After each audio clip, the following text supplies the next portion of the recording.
I hope you're all doing good. My name is Adna. I'm actually really glad Anthropic was before. There was a really interesting point of how AI agents are helping humans.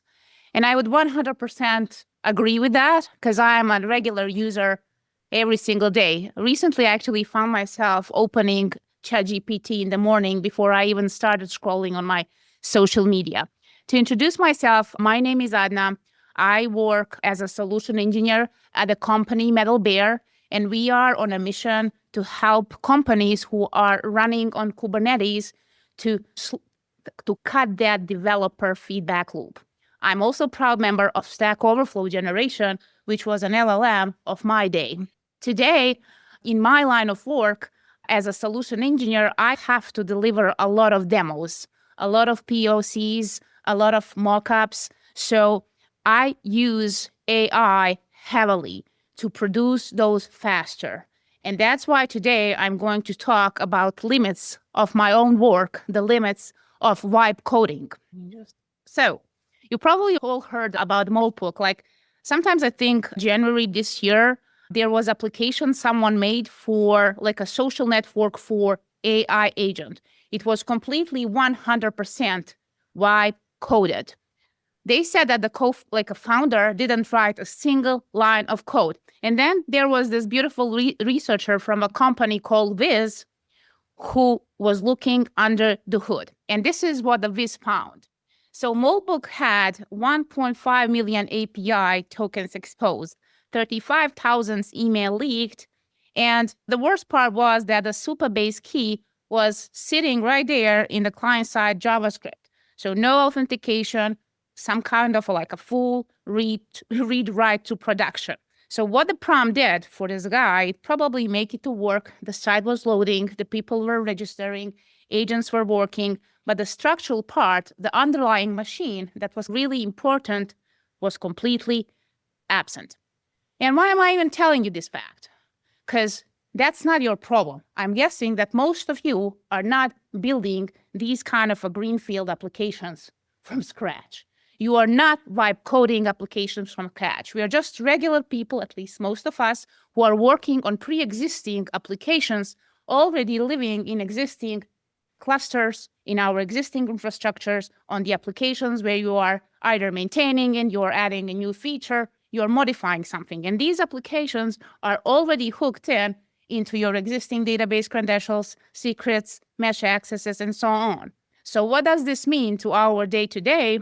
Is when we are using to add a small feature to such big projects, this kind of can go wrong if we don't have a validation in place to verify what that AI is doing with us. So the real danger is when AI-generated code lands inside a service that already has access to everything. So what kind of levers do we have? And I'm now talking basically on my personal experience. The way I see it, we have 4 different type of levers. And these kind of mechanisms in place serve you and me on a daily basis to tell AI or Claude Code, which I'm going to use today, how to behave better in what we are working on. So these kind of 4 mechanisms are skills, commands, memory so-so, and CloudMD. How many of you here have a chance to use any of these existing skills in a marketplace? Nice. So I do see quite a few hands. I think skills were sometimes became a popular maybe the last year at the end, and they are becoming more popular. So skills are somehow like a group of the markdown files that teach code a capability, and they are triggered by context. Commands, I bet you all use those, and today I'm going to show how I'm going to use one today. Memory is something I actually wanted really to ask Karen, but I didn't have a chance, because memory is something that Claude kind of claims that it's persistent across the sessions, but it's really selective. So if you are working on anything critical, I definitely wouldn't rely on any kind of memory. And there's a CloudMD, which is per project instruction. It's just like any other markdown file that kind of lives inside of your root repo repository. And this file can be imported into each kind of prompt.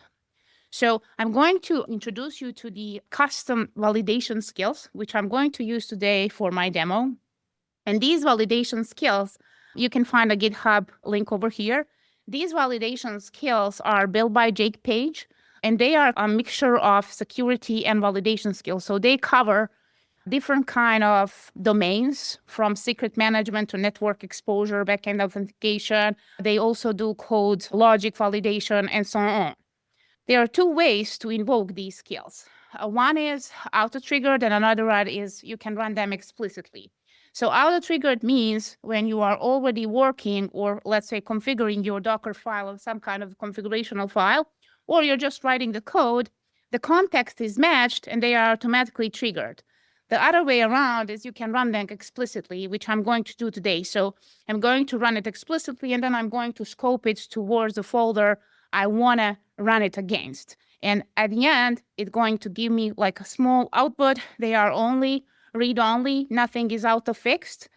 And they will give me like an output of what that security posture looks like. And these skills I didn't mention are really important thing, are specialized for when you work on Kubernetes cluster. So now we are going to go into a demo. So for the demo, I'm going to use the validation skills I was just talking about, and then I'm going to use one of our applications that we often use on the conferences. It's basically a really simple application where whenever we have a conference, we are asking our attendees to basically fill in some kind of a survey. And then over here, we have a results. You can go in and anonymously see who was satisfied with what. So on a high level, we call the application an on-pulse. On a high level, it's a really simple architecture. The link that I've just showed you basically lives in Kubernetes, which is our shared development environment. And what's happening in architecture, when the user submits some kind of a feedback, it hits the ingress routes into the Express app, and that writes to the Postgres database. Really simple.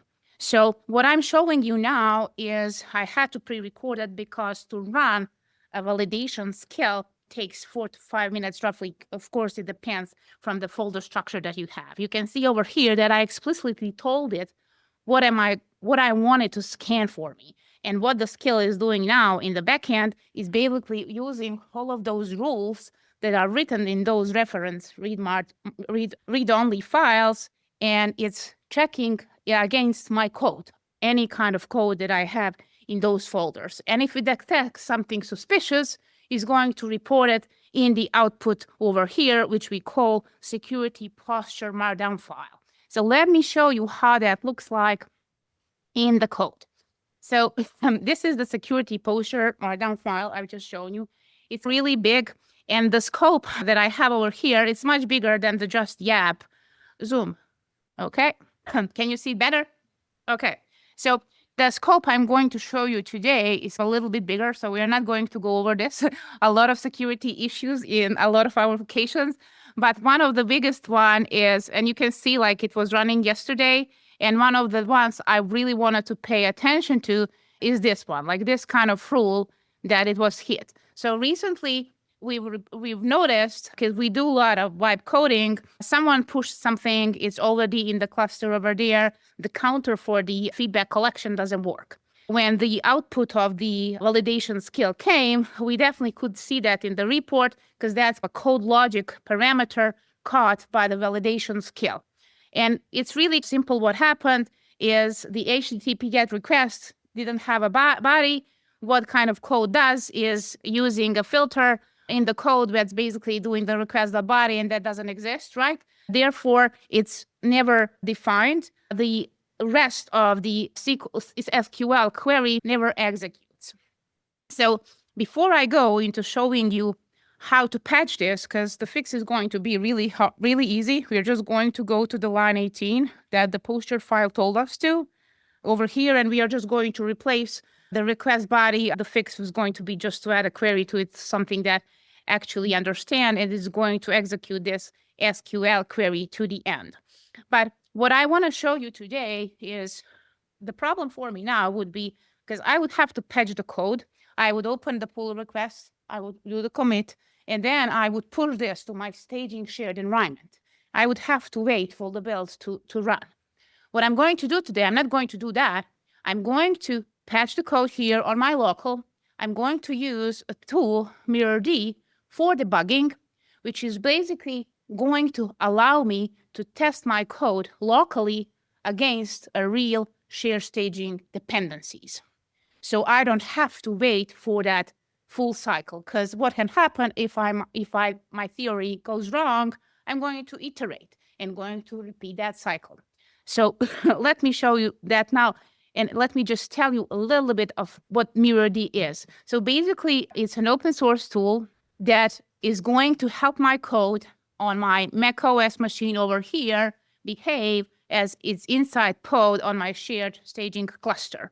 What it's going to give me is going to allow me to test against the real dependencies such as environmental variables, access to the files, access to the database, and so on. So before I go in, let me just reproduce the issue that actually exists. So what is the issue? Issue is that the filter over here is not working. We can see that there are like 40 responses. When we scroll down, I definitely see there are 40, but if I filter it by, it does not work. It's following exactly same thing. So before I do that, I'm just going to ask Claude. So those skills I was mentioning today, so they live here, right? This is how I would run that security audit I've just mentioned you previously. But I'm not going to do that now. I'm just going to ask Claude to verify everything. So when I run my mirror, I'm going to ask Claude just to verify the configurational file, which is only prerequisite I've had today for MirrorD session. And configurational file for MirrorD is nothing more than like a recipe, like a collection of instructions to tell MirrorD debugging tool how to behave. And I'm going to allow it for the session. And it's basically now using a MirrorD custom skill to verify that everything is, I'm already seeing successful output, configuration is valid, just going to go and run with it, and hopefully it's going to work. Before that, let me just see what was the output of the security file. They told us that it would be good to replace it with the query, which I'm going to patch over here. Okay, let's just change the line of code. So just to mention one more time, what I'm doing here, I'm basically going to test against this link. Let me save it one more time and let me run the MirrorD session. Once when we see that the MirrorD is ready over here, I'm going to go to my live link, going to hit, and I'm going to see that the filter works now. So I have 23 responses over here, and I have 70 here. So what you guys saw now that I've done with MirrorD, if I interrupt my session again, close it, it doesn't work. And if I would repeat that, I would definitely show you that it works. So what I did now is I was on my local machine, I patched my code locally. I didn't push anything to my cluster in my shared staging environment. I was in a position to basically test against our shared Postgres database that I've showed you in that architecture over there. So to return to my presentation, what kind of debugging loop would be without MirrorD is I probably would write code with AI. Truth to be told, I also use cursor a lot. I found it in certain situations a lot better than Claude Code. I would write a code, then I would test it locally, then I would test it in staging, right? And then I would repeat that loop. Kind of depends how project is like how much the complex is a real project. What I've showed you today, it's our applications with maybe 4 microservices.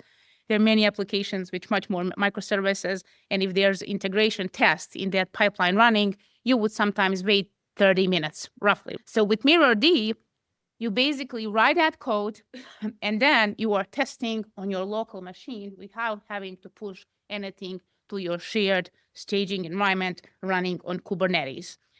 What's kind of difference is that you have that confidence when almost 99% confidence that when you are pushing to the staging environment, you will not have to repeat that cycle.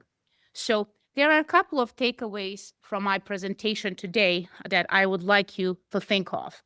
One of those is AI is inconsistent. And to be honest, in the past 4 months, Karen actually mentioned really one good thing. She said that the evaluation depends on how consistent is your model. So if you change a model or not. So I would really like to know, because to me, when the AI comes to a place, or LLM when it comes to a place, when the memory is going to be more persistent in between the session, I think we are going to have a better consistency. So that's why we have to have a certain guardrails in place. A skill is something that I really started utilizing in my day-to-day.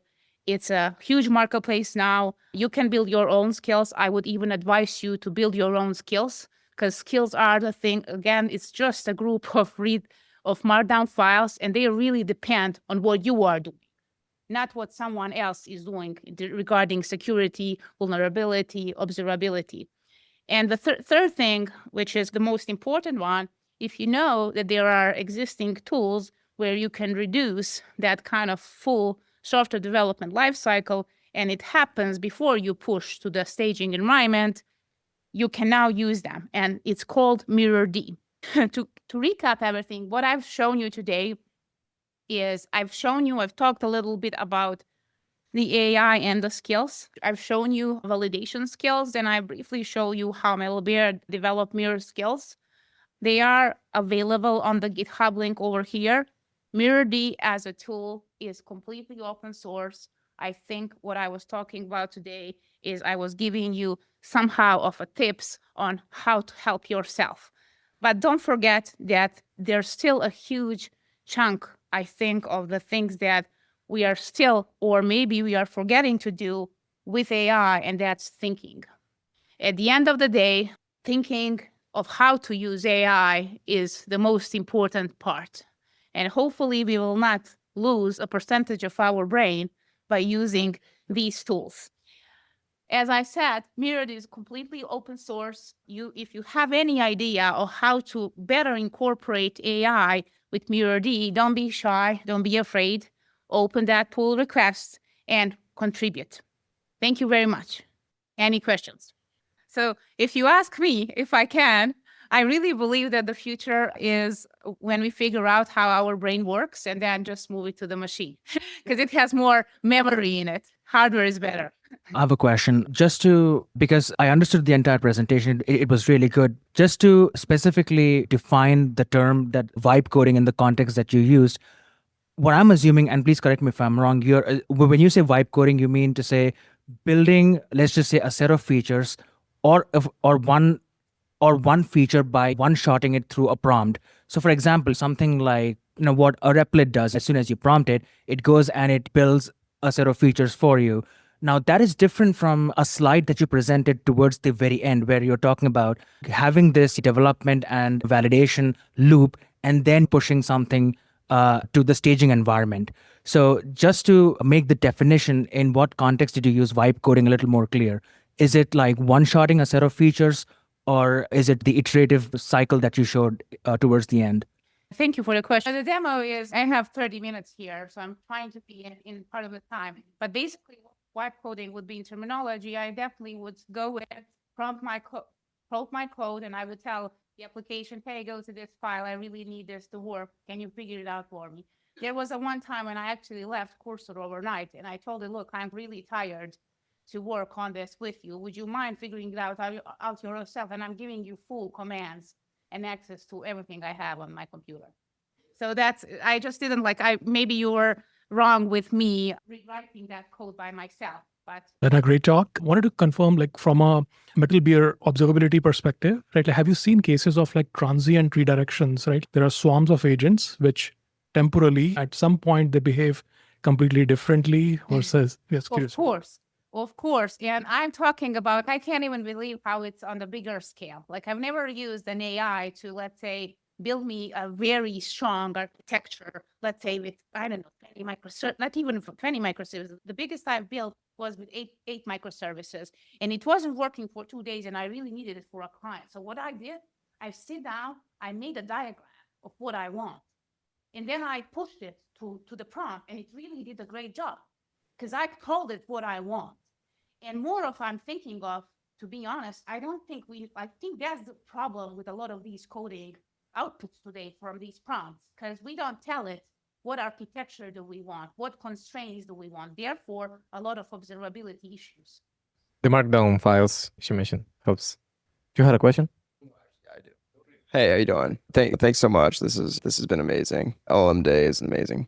Actually, we wanted to talk about just going off what you were saying about the swarms of agents maybe acting differently out of nowhere. How you can make sure we can maybe in cybersecurity, how we can make sure we can avoid that. I know this might be a bit as a side thing, at least as a security measure, to make sure at least bad scenarios don't happen, and at least for agents to make sure that they continue doing the tasks that they're meant to do. So from my own perspective, look, I'm working on Kubernetes, and Christopher probably know how would it be bad to give it maybe to work with a configurational file, right? Or if you have more configurational files with access to everything. You mean troubleshooting like actual clusters? Because in my professional experience, like I limit myself to use the YOLO mode of Gemini CLI, especially if I'm letting like the agent to run kubectl, because most probably it's gonna delete your PVCs, lose your data from the database. So yeah, like I always,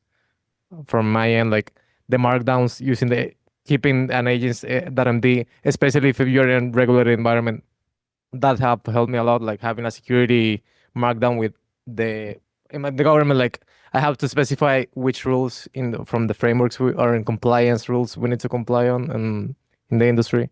And yeah, like I don't like just approving just the right that I just feel like we have to be aware of and reviewing basically every action, especially if it's something that could compromise the system. Thank you. Thank you, Christopher. I just want to add to you a question. Have you ever heard of K-agent? K-agent. I think so. Tainer here.